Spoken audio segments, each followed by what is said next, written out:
If you've ever had a terrible job, you'll relate to this. My first job paid me exactly $0 for a week of work. How is that a real job, you might be asking?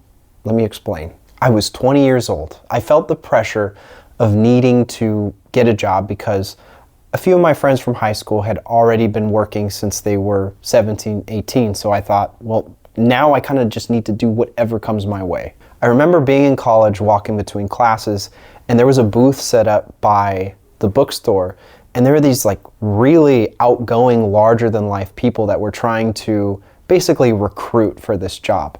Funny enough, they were posted up right next to the Army recruitment area. They of course sold me on these ideas of I'd be making $5K in a week, and it was an excellent opportunity to build experience in a resume as a college student. So they had me sold and they invited me for an interview.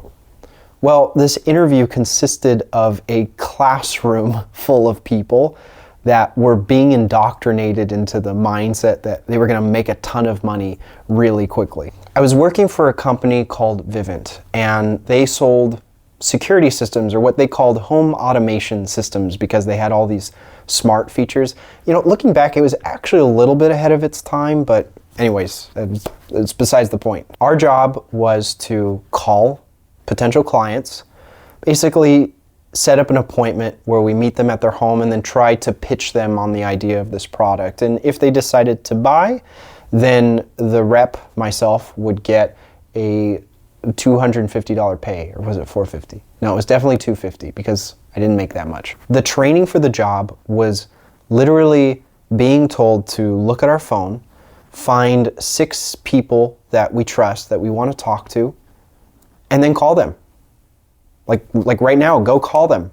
Yeah, you see that side room over there? That's your room. Go call those 6 people. We had to call those people and try to pitch to them, basically practice our script, and then ask them for referrals. And those referrals essentially are how we get started with the wider work, because if you don't get referrals, you basically don't have more opportunities to call people. At first, I was actually really excited. Yeah, I was pretty naive. I thought, you know, maybe I could actually make money doing this as long as I studied hard and I improved my skills and my speaking ability, then I'd be able to sell. And I think it was by my 10th appointment I realized this was much harder than I actually thought. The script they gave us was essentially our Bible. It was all very linear. It gave a breakdown of the product, and at the very end it contained various objections that clients might give us, such as reasons why they couldn't afford the product or why they didn't need it.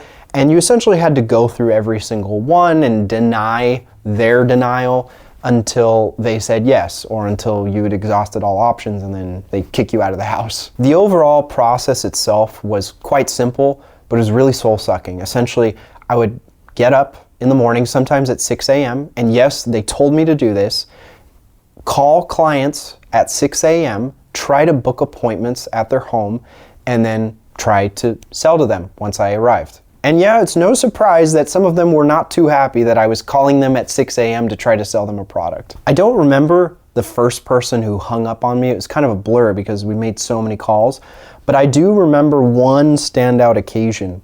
It was a friend of my mom's coworker who I spoke to. I actually got through the entire demo over the phone, and at the very end he told me basically what an awful person I was for working for this company, that I was obnoxious, and that I could spend my time better elsewhere, which that part is actually true. I could spend my time better elsewhere, but man, was it harsh, and definitely tried to make it feel personal. Thankfully, most people just didn't answer the phone, which was always a relief. Sometimes they would, and when they did, they were typically cordial, and if they weren't, they got really angry really fast. And when I did book appointments, which I ended up booking quite a few, people were really nice. In fact, I would argue some of the nicest interactions I've had with strangers have been from some of those appointments. Granted, I didn't sell most of the time, but I walked away with something important, and it's that they really liked me. I'll come back to this later. The fact is, every time I did sell, I didn't do anything differently. it just felt like a stroke of luck every single time. Because I was a student, most of my calls were made between classes, at home, between appointments, and occasionally we would go into the office to make those calls.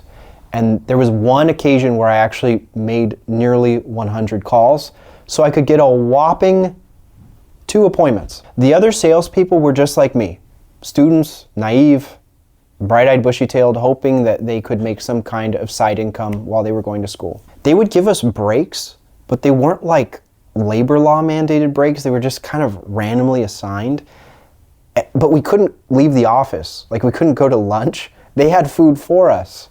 And guess what the food was? Slices of bread. Yeah, this was straight up like peasant role playing. In fact, there was this thing I would do where I would give my other coworkers a tutorial on how to make a bread sandwich, where you take 2 loaves of bread and then you just insert a 3rd loaf in the middle, because we didn't even have condiments or anything to put on the bread. So it was pretty bad. And I remember my supervisor was like Gary Vee. If any of you guys are not familiar, go look up Gary Vee. He's just this like high energy, high pitched voice, go, productivity guru type character. That's exactly who I was working for. And in order to retain their employees, because there was such a high turnover rate, we would have these bi-weekly meetings where they would bring someone up who was successful. I don't always believe if they actually made sales or not, but it definitely helped boost morale. They'd bring someone up and talk about all of the amazing success they've had from the week prior. And I remember I made 1 sale on one of those meeting days, like literally right before the meeting, and they brought me up. And it was the first time I'd gotten like widespread sort of praise in my life. And oh my God, that was intoxicating. And I could see how they convinced so many of us, like young college kids, like, oh yeah, this is it, I gotta stick with this. Because they got into the psychology of making you work for them for so little. By month 4, despite working really hard, feeling motivated, being enthusiastic about it, it just wasn't happening for me. Every sale I made, like I said, felt like it was based on luck. So things were not going well, to say the least. On the bright side though, I will say, when you make that many phone calls regularly, you become numb to the idea of rejection. You just approach human interaction differently at that point. There were people, like I said, allegedly making sales, but everyone I knew who I had trained with, they were all struggling. By the 6-month mark, I basically had become jaded. I was focused on school, and I told them I wasn't really available to work on this so much anymore. And there wasn't even an official offboarding process. They just stopped calling me into the office one day, which made it even shadier, in my opinion. By that point, I had made $1,000 from 4 sales. 6 months. In that same 6 months, some of my teammates had made $0 from 0 sales. I feel like I had escaped a circus, but with some really amazing skills, debatably more valuable than the imaginary payouts that they had promised initially. Going back to what I mentioned earlier, I realized I was likable. I could sell. I just wasn't selling the right thing. Something that wasn't authentic to me. The 2 things I really learned were the importance of soft skills, the ability to communicate with anyone in an effective way, and just eating the pain. There are lots of difficult things we go through in life, and there's just no easy way around it. There's no shortcut. It's just a grind. And I know that term has become very cliche. The word grind gets tossed around so much, but it's a lot different when you say it versus experience it. That's what it feels like, a meat grinder. And that is the right path forward in some instances. You just go through the meat grinder. And when you're beholden to a boss or someone else, it's easier to stay on it. You know, what I'm doing, content creation. The meat grinder can be really challenging.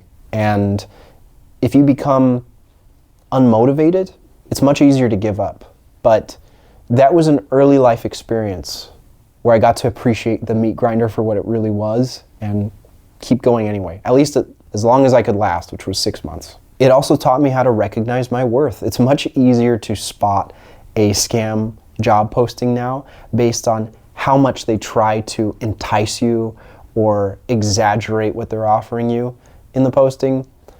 You know right away what the telltale signs are, and I can just avoid them and not waste time. If nothing else, I think the most important takeaway from this experience for me was ignoring the rejection. It doesn't matter how far behind I feel like I've fallen, or how badly I think I'm doing, or the negative feedback I receive. Just got to keep going and keep pushing forward and see every new opportunity as a chance to get back on track, regardless of any past history doing that. And I mean, I did make progress. I went from making no money cold calling people to getting the opportunity to teach parkour for 6 years, coach esports, which was always a dream of mine, and now teach breakdance, which I'll probably have a video about at some point in the near future. If you've ever had a terrible job, drop it down in the comments. I'd love to read about it. If you want to hear more stories like this, hit subscribe. I have plenty more where that came from. Thanks for watching, and I'll see you in the next one.